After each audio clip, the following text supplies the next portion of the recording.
The customer is always right. I'm sure you've heard that word before. It's even possible that you've used that same statement as a defense against an unpleasant situation, maybe from people you buy stuff from or some other businesses you've engaged in. Now, more than ever before, that statement still holds true. But we cannot rule out the fact that there are some customers that are just very difficult. So how do you manage those kind of customers? In this video, I'm going to show you 5 proven tips that will help you to manage the situation.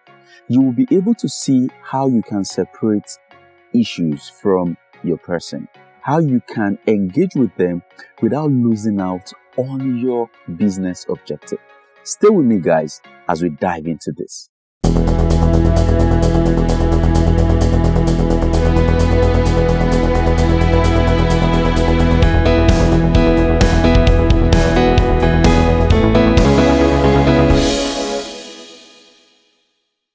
Thank you guys for joining me again in this video. My name is Tokbe Olufinroye, and in this channel, I teach you how to grow your sale. So if you want to learn how to sell, how to increase in your sale, and how to retain your customers, this is the place to come to every time. Then I also teach you about life productivity, and once in a while, I show you some tech tools for business and also tips and tricks that you can live a more productive life.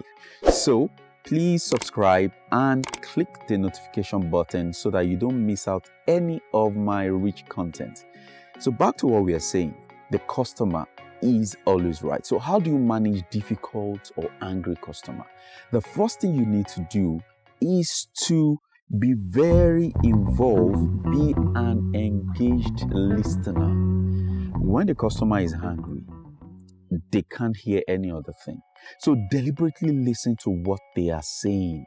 Be engaged in the conversation. Just listen to them and let them know that you are listening. Because at that point in time, they just had a lot of things to vent. They just want to talk. There was a situation I had like that in one of the organizations I worked. One of my team members who was on the field, and they were supposed to deploy a particular solution for a customer, and I guess there was some form of delays and all of that, and the customer got very angry. So the customer called the office because somebody else picked up the call. At some point, I picked up the phone, and what I did was this: I just listened and listened. And as the customer was venting on the phone, I was just chipping in some words to calm him down. Then I'll listen again, repeat some of the things he has said, then listen again. And guess what happened? The customer was calm. And we are now able to discuss the way out. So the first thing is this: listen and listen attentively. Then the second thing you need to do is this: you need to separate your person from the issue. Now, in some instances, the customer may even be in the wrong. Remind yourself that this is nothing. Don't take anything on a personal level. Just separate the issue from your person. The customer is not after you. The customer is just frustrated because they parted away with money, with value, and they want to get a reasonable amount of value in return. Maybe the software is not working as you promised, or the item they purchased didn't just perform to expectation. Just separate the two and engage with the customer on how to deal with the issue. That is what is very crucial. Speak to the customer and let them know that you are listening to them and you are going to deal with the issue.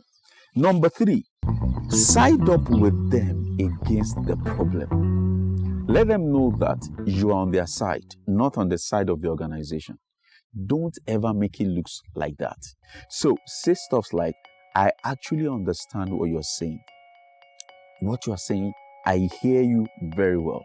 I understand you perfectly, and we are going to deal with this issue. So show to them that you are on their side. As they discuss, as they talk, you can even bring up example of instances that you've also had with similar circumstances, maybe in another scenario, but convince them with your body language, with what you are saying, with what you've not even said, that you are on their side. Once the customer sees this, you will begin to see that they will start taking it easy with the push and with the anger. Then the next thing you need to do, the fourth one, is handle the situation as if your customers are watching the conversation. What that means is this: handle the situation. You see, this will help you to put the whole challenge in perspective. When you're talking to the customer, handle it as if all your other customers that are not there, that they are watching you, that both of you are on a stage and everybody's listening. So if you find out that your other customers are watching, how will you treat the issue? I'm sure you are going to be well behaved, as if you're having a press conference and a customer is just in your face, just getting upset. Handle it like that. The reason is because if you get a negative referral from a customer, it will do a lot of damage to your bottom line, more than you can ever imagine. So if you have that kind of mindset, you are going to be in your best position. It's just to help your comportment. You have no right to be angry. Please, you can't.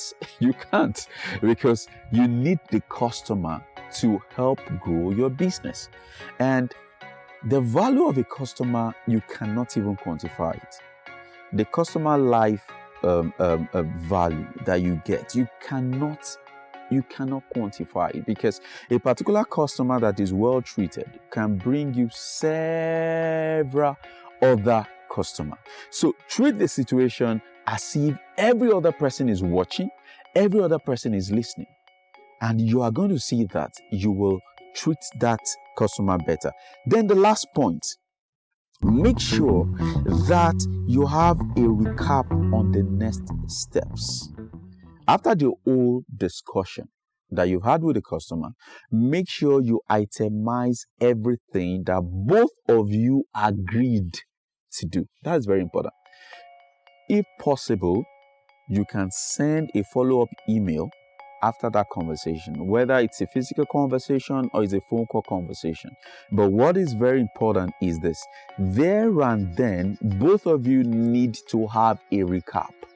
Discuss what you have agreed. That, sir, following our conversation, what we just discussed, we've agreed to do 1, 2, 3, 4. Make it easy, list it out, itemize it.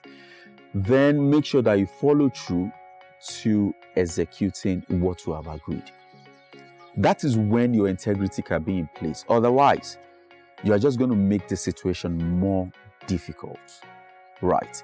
I'm sure there are so many other ways in which this can be improved upon. Do you have any question? Do you have a particular instances that you want us to discuss about? Drop that question in the comment section. And if you have any other comment as regards how we can actually help manage this kind of situation, I would like to also hear you in the comment section. Thank you so much for joining me in this video.